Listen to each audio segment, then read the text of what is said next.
Hi, I'm Margaret Heffernan. I'm Professor of Practice here at the University of Bath School of Management. I've led 5 businesses, that's the practice part, and I write books and articles about how business works or when it doesn't. I'm really delighted to be here today with one amazing woman, Jane Davidson. It isn't really an exaggeration to say that Jane is one of those women who's changed the world. How and why, we'll talk about in just a minute. But I think one of the things that's most impressed me about Jane, and the reason that I wanted all of you to hear about what she's done, is that she's accomplished what so many people I meet every day want to do. They want to help an institution that they care about change. Everywhere I go, I hear executives, boards, leaders of all kinds say exactly the same thing. I love this place, but we spend too much time sweating the small stuff, the petty, mundane stuff, and not nearly enough time on the stuff that really matters most.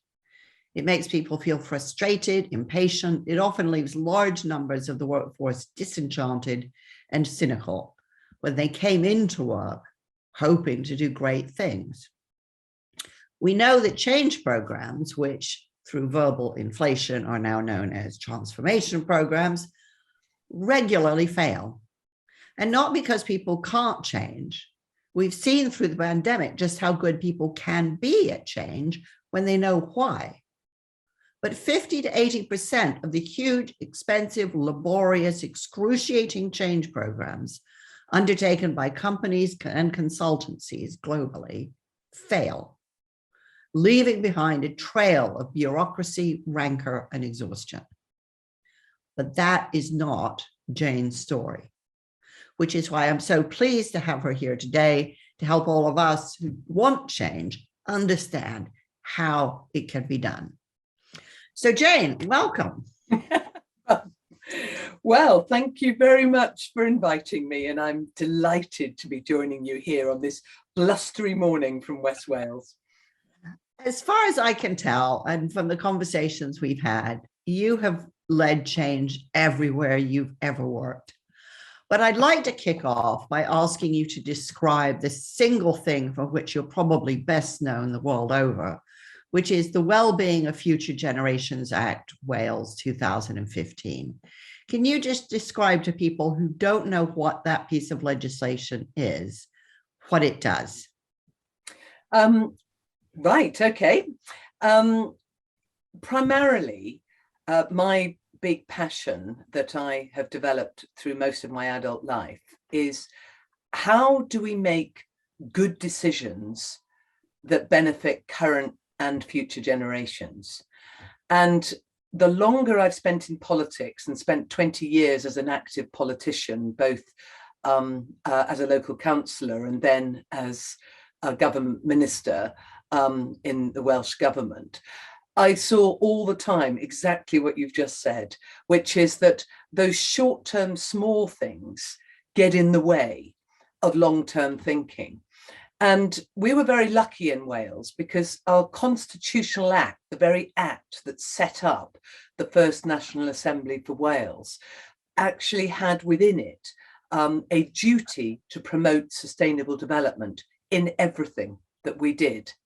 Now, being naive as one of the first Assembly members, I thought, this is great. This is exactly what I want. And it's a duty that wasn't given to Scotland. It wasn't given to Northern Ireland, who had their legislatures at the same time in 1999.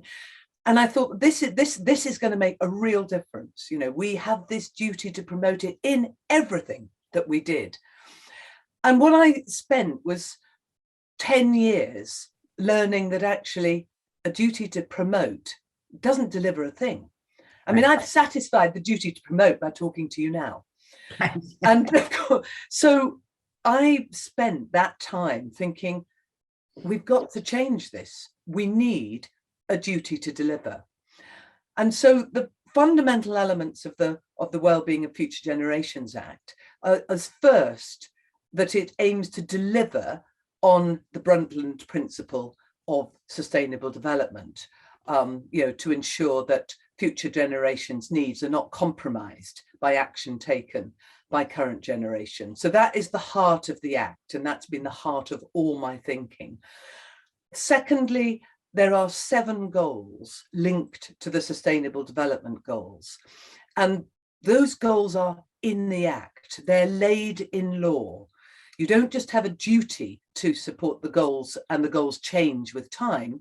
The goals are there in law, and they include such elements as living within environmental limits, low carbon prosperity.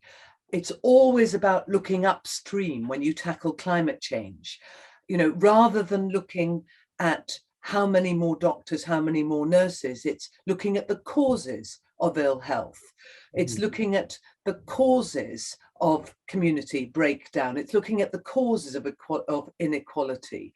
It's looking at tackling, not just maintaining, but enhancing biodiversity while acting on climate change. So it's very much a law that deals with both the nature and climate emergency, but also it's predicated on how you support Welsh society, culture, language, heritage, all of those issues. And although you very kindly credit me with the law, the really interesting thing is I laid the foundations for it and I left government. But the critical thing in many ways, which has been evidenced through COVID, and we might want to talk about this, is the law does not just contain the goals, the acts that must be undertaken. The law instructs how to do it. And that's what makes it really interesting. Because on our journey, in terms of trying to promote sustainable development in everything we did, we found that there was no common understanding, and there were no means by which you could achieve the outcome. So it's the process and the event. And in many ways, what we're being told now is it's the 5 ways of working that are transforming what the public sector is doing in Wales. They have to think long term. This is on the face of the Act. They have to think long term. They have to demonstrate their thinking long term, that they are being preventative, that they are being collaborative, that they integrate the outcomes of the goals and they involve people about whom decisions are being made. And I think the final bit of the kind of like the panoply of actions that make up the Act, what people have to do is they have to deliver on those 7 goals. They have to deliver on the ways of working, and Welsh government is not just the government that makes the law, it has to do so too. So unusually, and this was absolutely critical for me and when I proposed it, the Welsh government is also accountable to the same law. So it has to be a leader. And I hope that that framework is actually what will create change. And there's some very exciting change going on in Wales at the moment.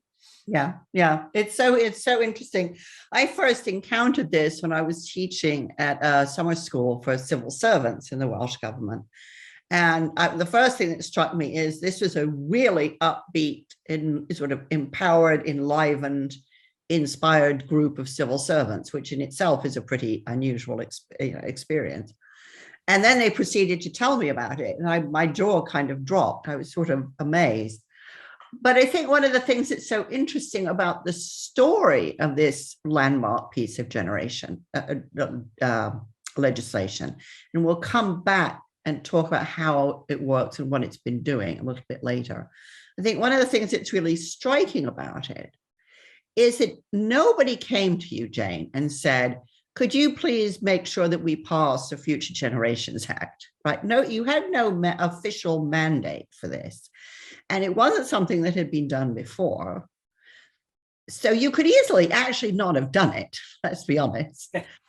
So how was it you got this piece of legislation through? Well, I think that, you know, there's that old Chinese proverb about every journey begins with the first step. And that first step was the duty to promote. And I think in many ways, I'm just an obstinate person.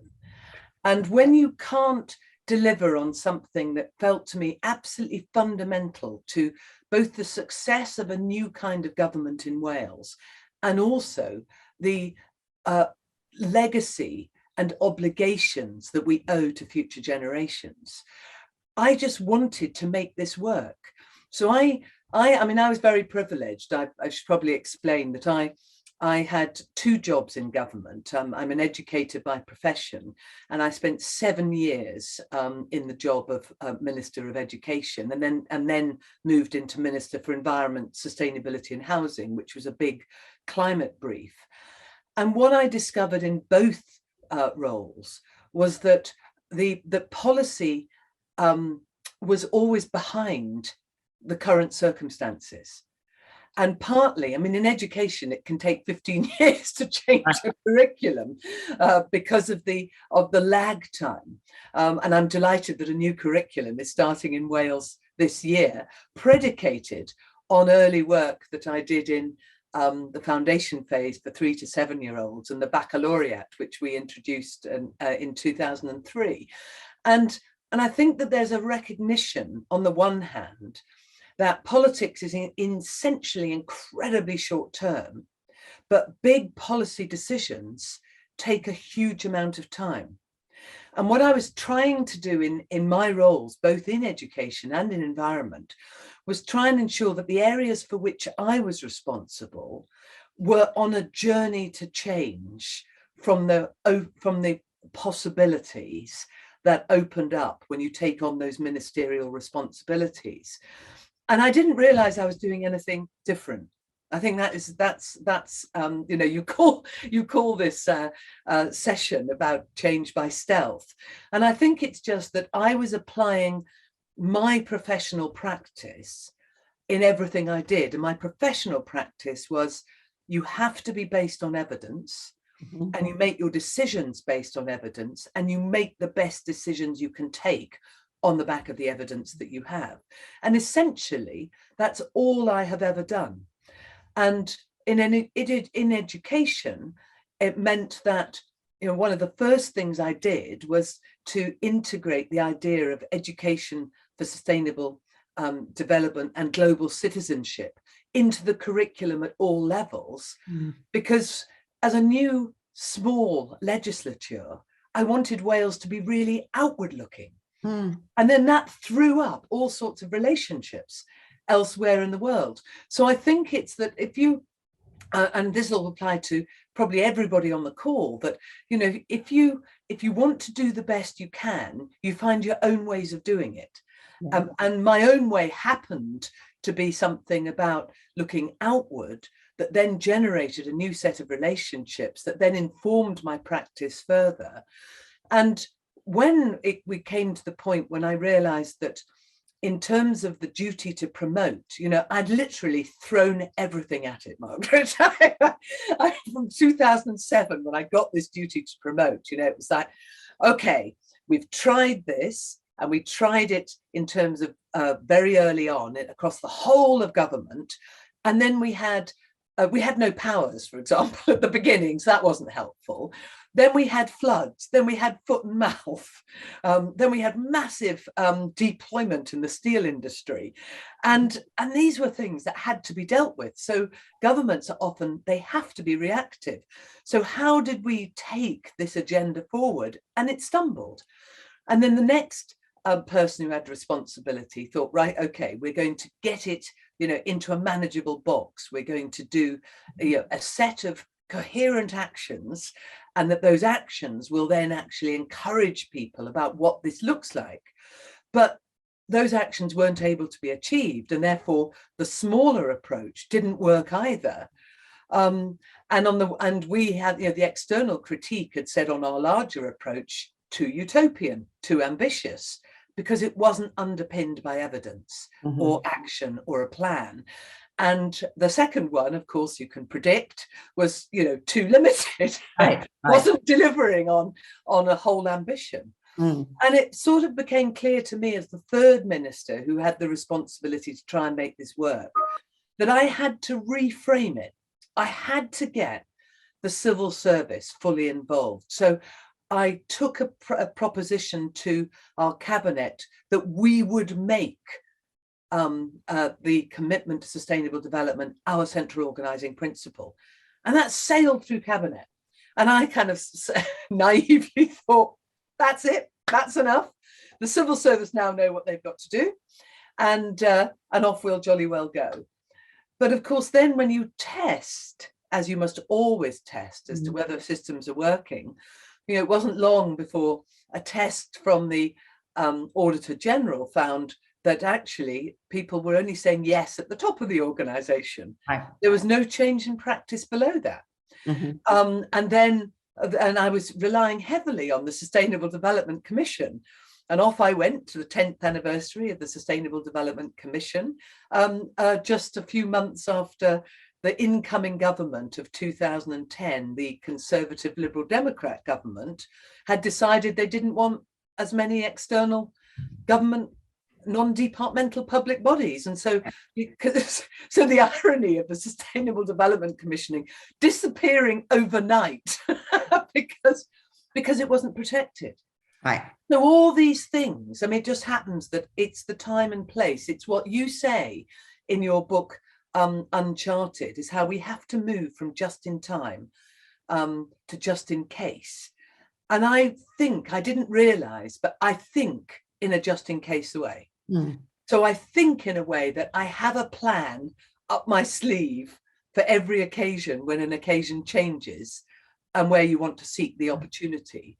So that just in case preparedness is absolutely critical. It's informed your life, and it's informed mine in the sense that when the Sustainable Development Commission went without any protection, literally on the way back from that meeting, and it was only in Bristol to Cardiff, so it wasn't a long journey, I wrote the main things about that are now the Wellbeing of Future Generation Act. There had to be a duty to deliver, and it had to be in law. So this is legislation now, not policy development on the back of an open commitment. There had to be an independent way of assessing whether or not the government and its public services were delivering. And I'm sure we'll talk about the commission who you've met and talked to before. It had to be audited in the same way as every other public service. So it changed the method of audit and was not seen as something as an add-on, which most organizations do. They have a sustainability brand over here, and they have their core business over here. Right. And it had to apply to the government. The government had to be accountable to the Act as well. Otherwise, we would not get the leadership. And the civil service, many of whom were champing at the bit to really get engaged with this agenda. And for me, and I'm really glad this bit survived as well, the penalties, other than the penalties I've described, and obviously judicial review in the courts, must not be in the Act, because the Act must inspire. Because if you didn't have an Act that inspired, it would be another tick box duty. Right. It had to be something you could sort of slam down on a desk in front of your manager and say, look, this is our legislation in Wales. I want to do X. And whatever X might be, if it could demonstrate it could deliver on the 7 goals, or as many of them as possible, then the manager would want to listen. Right. So I wanted it to release the imagination. So I'm really interested that, on one level, nobody told you that you should do this. Nobody said, go away and write a Future Generations Act. How did you persuade people that this was what they wanted to do? Because with no particular mandate, they could easily have said, I'm just too busy. It's a really nice idea. Go away for another 15 years and think about it. I think in many ways, it's that point about it being a really nice idea. I mean, in a sense, because this journey started it actually started in 1998 with putting a duty to promote into the Government of Wales Act, which means it's a constitutional duty for Wales. I mean, that's what's really exciting. And many of us loved having that constitutional duty. So to some extent, it was also probably about the right people in the right place at the right time. And I think that's a really important element of change. And then all this effort that, different ministers put in terms of making that change, but having supportive first ministers which is our equivalent to the Prime Minister in Wales. I mean, first ministers who wanted to see this change happen. And in fact, one of those ministers, Carwyn Jones, was in fact the Environment Minister with the responsibility, who then became the First Minister, who took on board my proposal for legislation. So when I left government, it was Carwyn who took the legislation through the next administration. And so, and the other thing is, I think you have to separate it from an individual. So although that the Act as passed in 2015 had all the components that I proposed in 2011, I wasn't there in government. Mm-hmm. And that's really important, that if you're going to get other people behind an idea, the danger is being the proponent of an idea, which means everybody comes to you.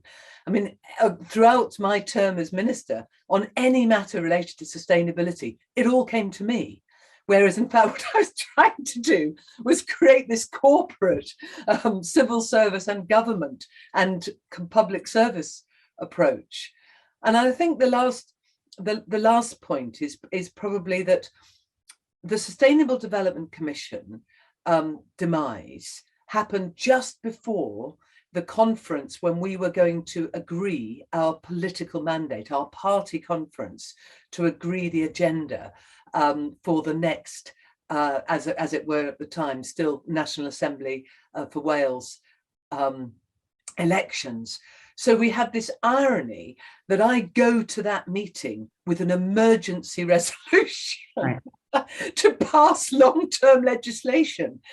And as you say, because it was a nice to have, maybe in many ways, it was because of the fact that I went with an emergency resolution. No debate, people just nodded and said yes. And I think so people thought, yeah, this sounds great.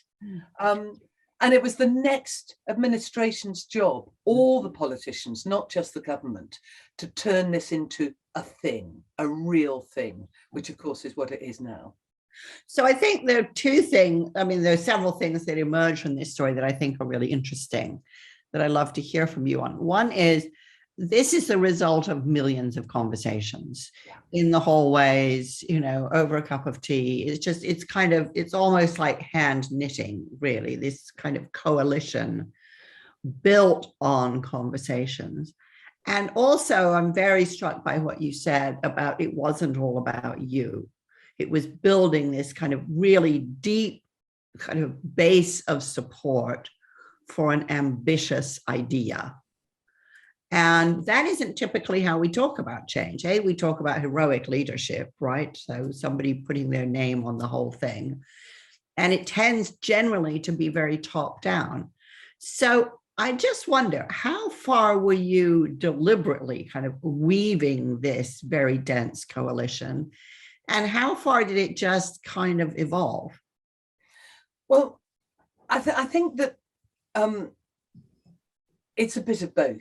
I think, if we're honest, because what happens if you are passionate about an idea is a whole set of people kind of appear in your life who are also passionate about the idea. And then if there's a focus, which there was in our case, because we were looking to deliver on an actually impossible mission with the duty to promote. But there, all these passionate people were doing their best to deliver. And that they became an army of people who so wanted to achieve this outcome and so wanted this to be really, really important in Wales. And they became an army in the sense that they both promoted the ideas, but also they were delivering it in their own practice. Mm-hmm. And so when we started the discussions about, how to deliver on this better, this army was ready to go. And right at the head of the army was a man called Peter Davis, who I'd made chair of the Climate Change Commission. And in fact, he became the first Sustainable Futures Commissioner without the powers that Sophie Howe now has, because I felt that that's what we needed. I needed independent advice from somebody who was passionate, who engaged with a huge network across Wales, and who had later a responsibility in leading the consultation, the conversations around the Wales we want before the Act was passed, which was predicated on the UN, the Wales we want. So suddenly these people just appeared, but in many ways it wasn't sudden. Of course, they'd been there all along, but they had a cause to get behind. Right. And when people have a cause to get behind, they put all this extra effort into whatever they're doing. And it became this sort of massive opportunity in Wales to deliver an outcome that was reflective of the climate challenges, the nature challenges, the inequality challenges, all those things that matter hugely in this green and pleasant land. And particularly for a country that was right at the heart of the Industrial Revolution, the first £1 million cheque was signed in the Cardiff Coal Exchange. But of course, the coal extraction led both to economic extraction and also health extraction of the people of Wales. So there was, people wanted hope in their lives. And this was a way of creating a new proposition for what a country could look like now that it had its own legislature. You also did something which I think is immensely clever, which is I remember you talked about wanting attractive, viable, safe, well-connected towns and villages. Yeah. And what I think is so interesting about this is two things, really. One is it's jargon-free. And one of the things I keep banging on about, certainly with my students, is if you're talking about the climate crisis, you've got to get the jargon out of it because it's so alienating. But that's just what's so wonderful about your description is nobody can argue, right, with the idea that I want to live somewhere that's attractive, viable, safe, and well-connected. It's kind of unarguable. And it's when you start taking those very benign words apart, you start realizing, actually, this is quite complex, right? To be attractive, it has all sorts of implications for biodiversity, for architecture, for scale. For it to be safe is both kind of safe from a health perspective, from a crime perspective, from a social cohesion perspective. So it's a fantastically benign way of describing what, in fact, is absolutely profound systemic change.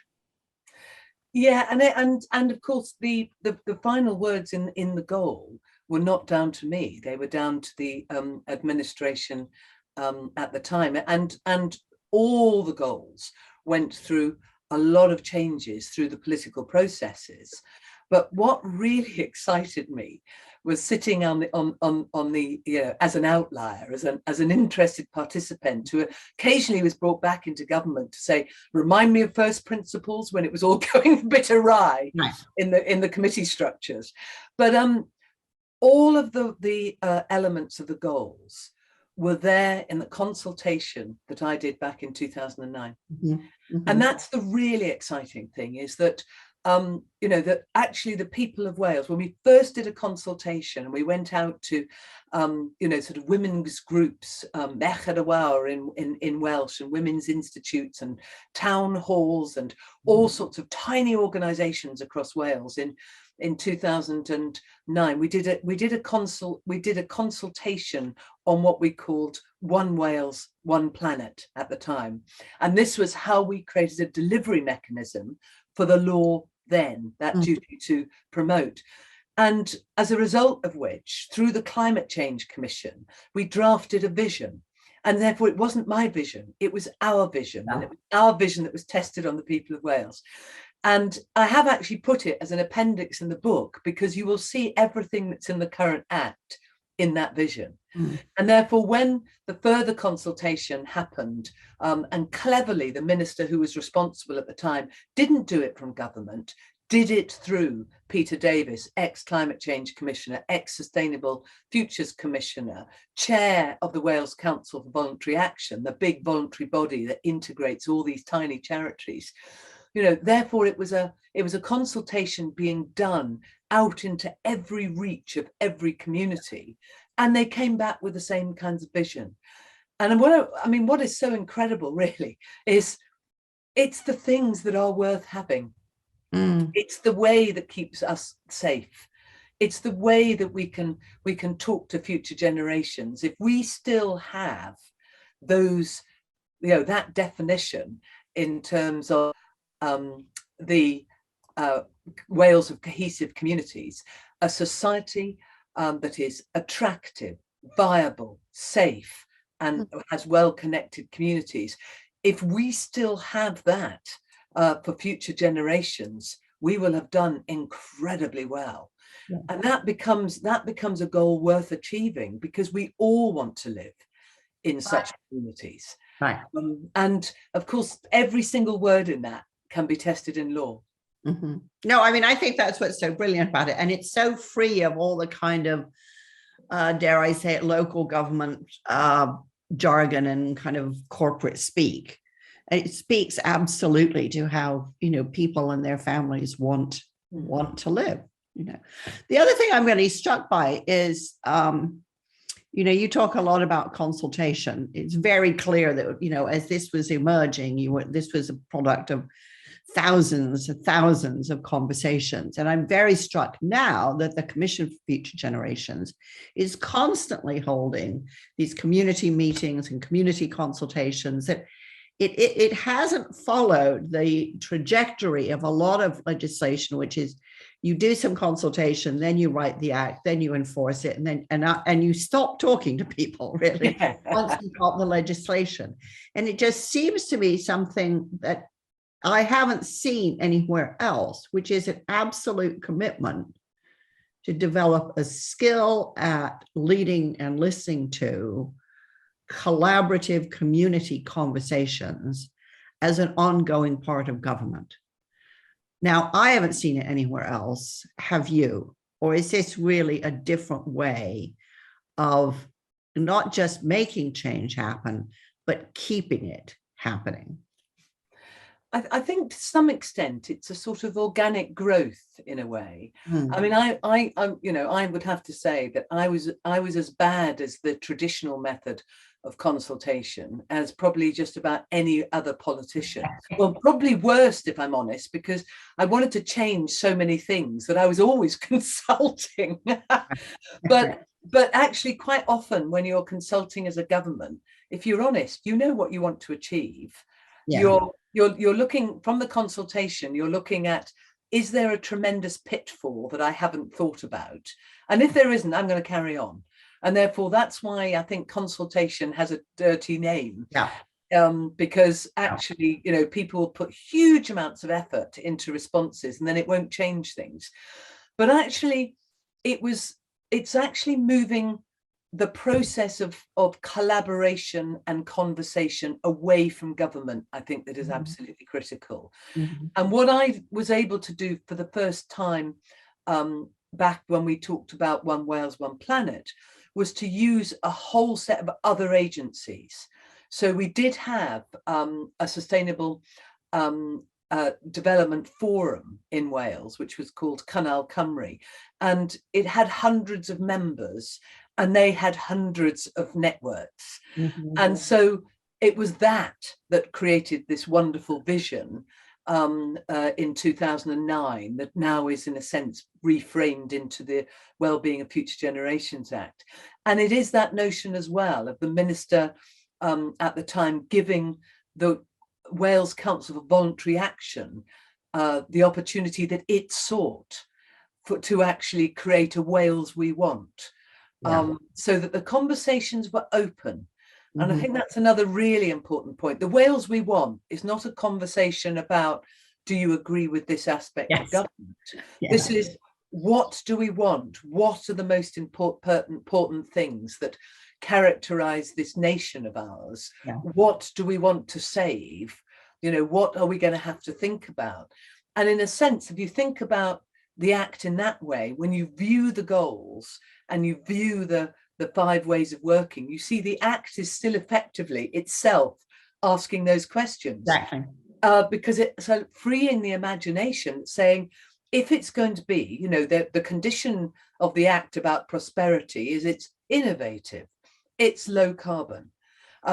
It is also creating a skilled and educated population. It is creating opportunities for decent work. Now, there are definitions for all of these things in law, and then it constrains it. It says, this is within environmental limits. Right. Now, when we think Earth Overshoot Day in 2021 was July the 29th, you know, that's how far we're currently overshooting our Earth's resources. Wales having a piece of legislation saying we're going to do this within our environmental limits is on its own radical. Yeah. Without the, you know, the contribution to nature and the contribution to climate action. So all these things, you know, are tested in law, really tricky ways in which this act is in releasing imagination, releasing action, and releasing actions that, Margaret, I don't know about. I mean, one thing just to, well, I remember that when the act was passed, people came to me and said, right, what's changed? We have an act. That's what's changed. And even when I wrote my book 2 years ago, well, it was published 2 years ago, but I wrote it mostly in 2019-20. You know, even at that time, when I was writing examples of good practice, I was writing examples that were in their infancy. Right. And now, 2 years later, I'm updating it for a Welsh version that's coming out this year at the annual Eisteddfod Genedlaethol, the National Eisteddfod in Wales. And there is so much more real action on the ground that it's really exciting. And I couldn't have predicted most of it because I've got one kind of imagination. I now need all those other imaginings about what Wales looks like. Exactly. But the people who imagine are also the people who care. But it seems to me that therefore there are a whole bunch of themes coming out here. One is the sheer ambition of the idea, which excited lots of different people for lots of different reasons. One was kind of building what I think of as a sort of network of networks. So instead of saying, right, well, we're going to have our organization, and if you're lucky, we'll come and talk to you or talk at you. You were building this very, very complex skein of connections and relationships. But also, so you didn't have, which certainly in the area of sustainability, I encounter a lot. Everybody wants their organization to be top dog, which means they don't play well with others, which means they can't get nearly as much done as if they did play well with others. There's something else going on here, which is a lot of the so-called consultation isn't just bigwigs. It's not just, you know, head of this and chair of that. You're actually bringing citizens into the discussion. And that, again, is something that, you know, the Commission has continued to do. So again, you know, when I think of when I see either in large corporations or in local government, these big meetings of, you know, what are we going to do? What is the strategy? What is the plan? It tends almost always to be bigwigs, people in senior positions who are working quite hard to maintain their senior positions. And you're not getting a lot of grassroots input. So it's very striking to me that throughout all of this, an awful lot of citizens were actually able to have their voices heard. And then you're pinning it all down with law. Is that a fair description of how this came about? I think that is a linear description of how it came about. But I think that it's actually change is really messy. Yes. And lonely. I mean, it's really odd, you know, talking about collaboration. I have felt incredibly lonely at so many stages on this journey. Because I have to say, I find this deeply comforting because I feel exactly the same way. Yeah, I'm talking to all these people. How can I feel so alone? Right? Yeah, no, it's exactly right, because you kind of like, if you have a passion to achieve something, you often find that the point that you are actually just about to make that breakthrough is the point when the pushback is so great that you feel kind of lonely and unloved. Yeah. and then something else happens, and then you just walk through a door. Yeah. And I think so I really have been taken by your just in time to just in case kind of analogy about being prepared. And I think what was really interesting about what you were saying now in terms of the sort of linear narrative, which is the way things tend to get told, right, without all the angst that goes on in the middle, without the long periods of time of inaction. I mean, in essence, you can say that I left politics in 2011 and went into the university sector to do the same thing, to actually try and deliver on a sustainability agenda in a very top-down environment. The Act, I was lobbied successfully for the Act to go into the programme for government, which it had to be to get into the legislative programme. I wanted it to be the first law that was introduced in that next administration. In fact, it was the last.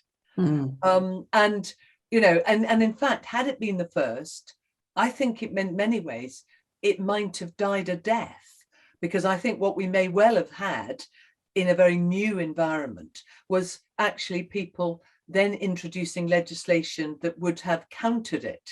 Yeah. Whereas in fact, what we have is there's still a little bit of that has to be tweaked out. But rumbling all the way through that administration were people thinking, how were they going to do this? They had no idea how to make this law. So in fact, it needed that long period of gestation to be made. And it needed a new set of champions to be made. I remember you talking to me about stealth change. What was so stealthy about it?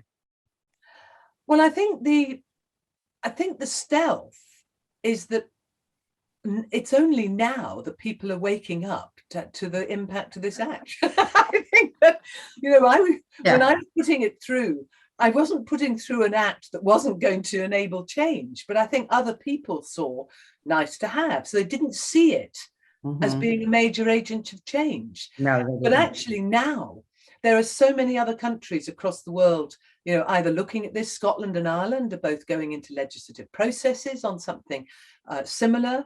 The UN, as you will know, because of the very effective lobbying and effectiveness of the Future Generation Wales Commissioner's Office, is actually going to introduce a new envoy in terms of future generations next year, and is going to require governments to engage with it on these issues, and is going to involve young people more in decision making.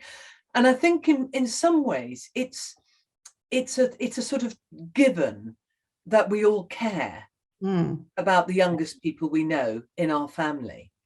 And if you think of that gap between the oldest person in your family and the youngest person in your family, it's potentially, if you think about when my mother was born, who's now in her 90s, and how long my grandson may live, that's 200 years. Yeah. That's the sort of time frame I'm trying to get people to think about in the making of decisions. And we have families the world over who have those sort of time frame potentials in their own family. So this is about love. And I think one of the things that has really driven me when I read it, and I didn't read it until long after I'd started my political work, but Professor Donella Meadows, a great systems thinker. I mean, I actually framed my book around her kind of analysis of, visioning, networking, truth-telling, learning, and loving. And 5 principles that she decided were more important than the evidence base. I think that's absolutely amazing, but critical, because she and her team thought, when they first went to governments in 1972, with their publication, evidence-based publication on limits to growth, she thought governments would listen because they were laying bare facts in front of them. Yeah. And it was only 30 years later that she said that actually these are the really important principles, because if you don't have these, then actually you can't narrate the evidence. Yeah. So I Absolutely. think it's, so for me, it was realizing when I read her, I kept thinking, that's me, that's what I do. So it's innate in some of us. And it means other things I can't do because I have a peculiar way of thinking. Yeah, but it's so important because I think certainly when we talk about climate, and the failure over the last 30 years to make progress, it's because we thought, well, the facts will tell the story, and the facts have not told the story. I want to move on a little bit. We've got a wonderful question here about, how can we get local councils when every government, has to have a councillor for future generations? Can you help us think through, especially since the British government has shown a marked disinterest for similar legislation, how might we get a future generations commissioner at local levels? Well, I think once again, it will be a journey. Mm-hmm.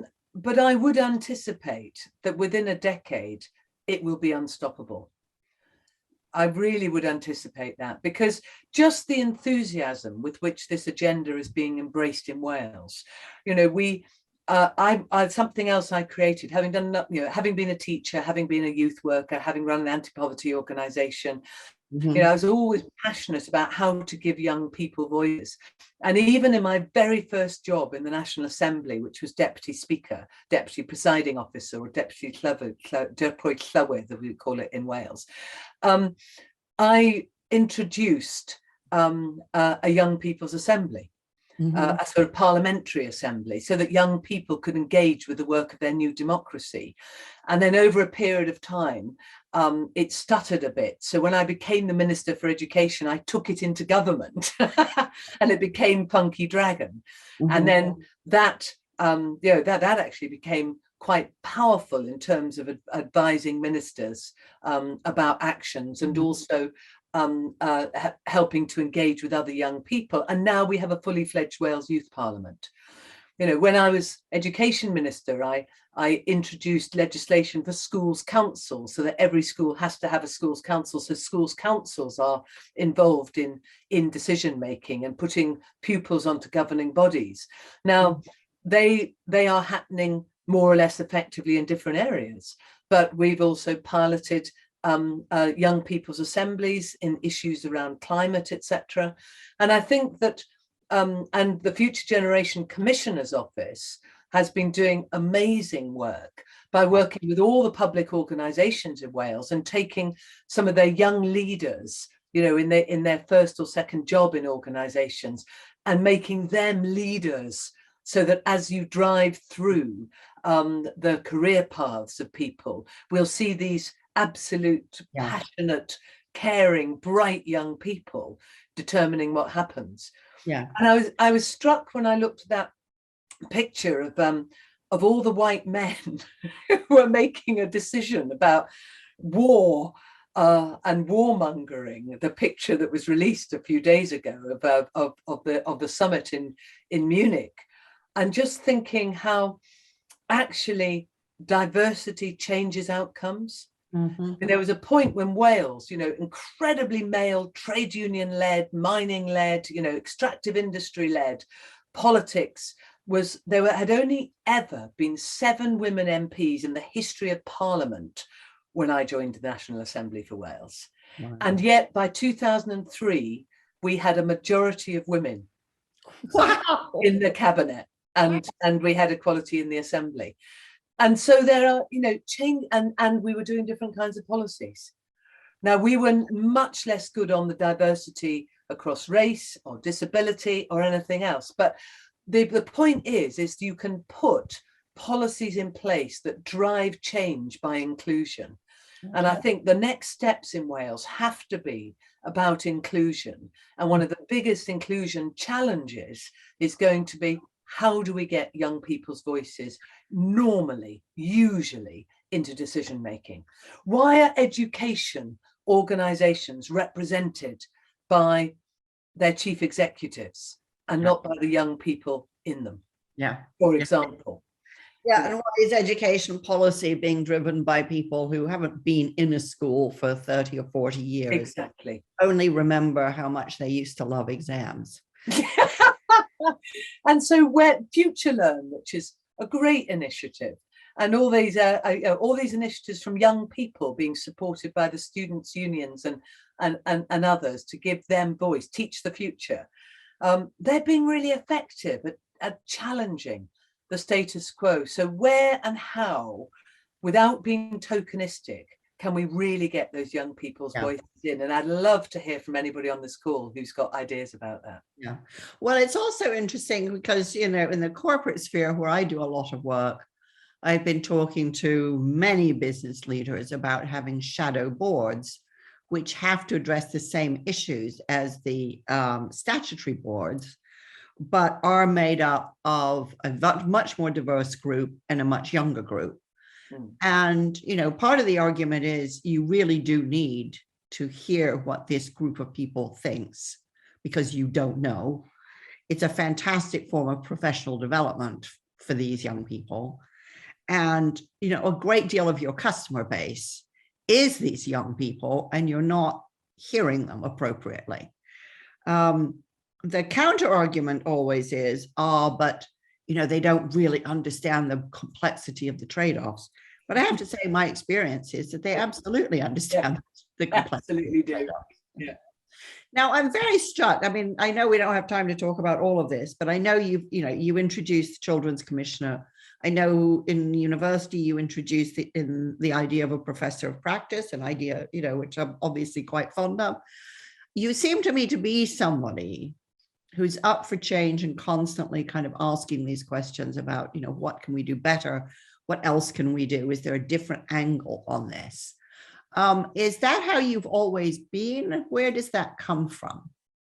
Well, I think when I look back, I think it is how I've always been. I mean, I remember when I was at school, writing policy proposals, to improve your access to the external world, or I decided that at the age of 16 that I wanted to go and see Shakespeare. And no staff were prepared to take us. So, I arranged what became a regular trip of sixth formers to Stratford, but I therefore had to write all the policies to make it happen. And I think there's something about sort of if there's something you really want to do, how much can you do to make it happen? Right. I think that's really. But I mean, my school teachers would also tell you that I was really bad at work.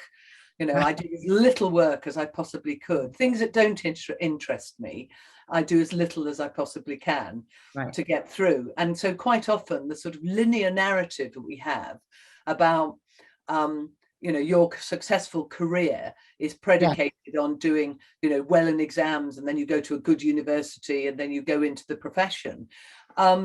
That I would have been out of that completely.